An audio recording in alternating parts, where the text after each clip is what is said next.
To deny any person their human rights is to challenge their very humanity. To impose on them a wretched life of hunger and deprivation is to dehumanize them. But such has been the terrible fate of all black persons in our country under the system of apartheid. The extent of the deprivation of millions of people has to be seen to be believed.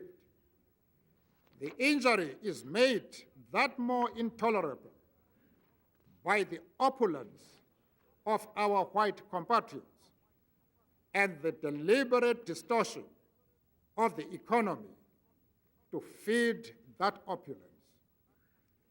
The process of the reconstruction of South African society, we must also make the point very firmly that the political settlement and democracy itself cannot survive unless the material needs of the people, the bread and butter issues, are addressed as part of the process of change and as a matter of urgency.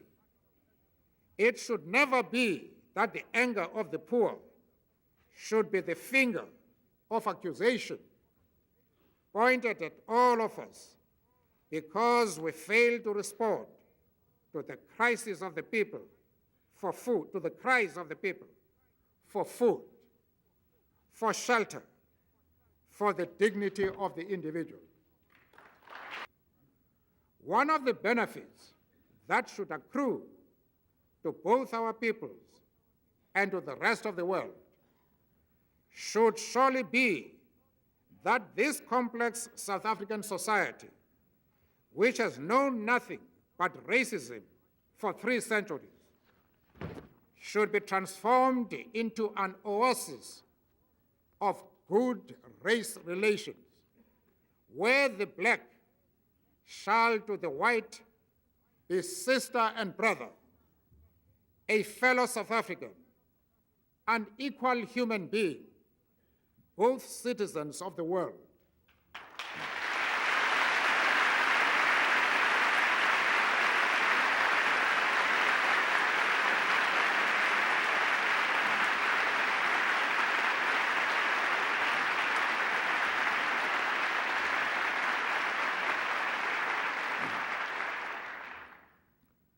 To destroy racism in the world, we together must expunge apartheid racism in South Africa. Justice and liberty must be our tool. Prosperity and happiness, our weapon. Mr. Speaker, distinguished representatives of the American people,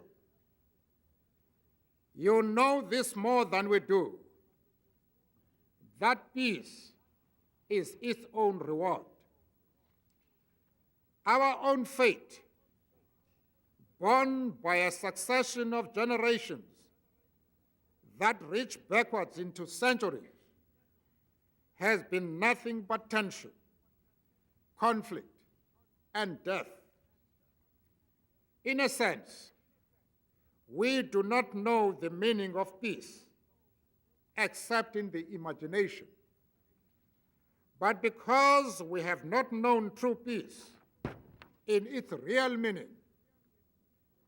because for centuries, generations have had to bury the victims of state violence, we have fought for the right to experience peace.